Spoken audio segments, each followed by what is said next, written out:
Okay guys, this is how I change my bill acceptor in my machines. I take off the cash box for easy access. We will need room to work. Always make sure to cut the power off the machine when doing any kind of maintenance work. I use a ratchet 11/32 socket to loosen 4 star nuts, or you could just use a nut driver. The star nuts look like this and are located here, here, here, and here, holding the bill acceptor in place.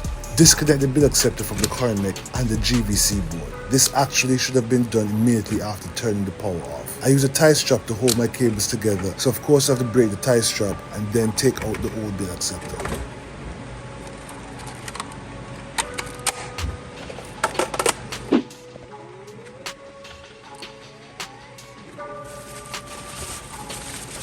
Time to install the new joint.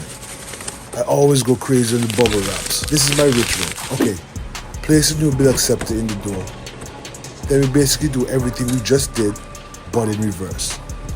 Fasten the star nuts to secure the bill acceptor in place. I like to do them moderately tight. If too tight, sometimes would cause problems accepting bills. Then we're going to connect the bill acceptor to the coin mech and GVC board. Next, I clean up my cables with a tie strap. You don't need to do this, but I just like having my wires and cables deep. Let me just cut off the excess from the strap and tuck cables here. Lastly, we just have to put on the cash box, turn on the machine, and we're good to go. Testing time. Of course, you have to make sure everything is working correctly.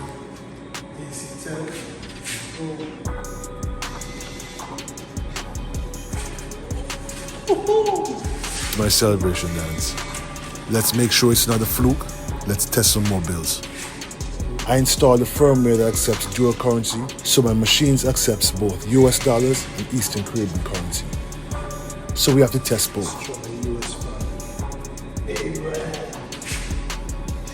Oops. Come on, let's go. Alright, it works, they work, and we're good to go. Machine Man, the machine things.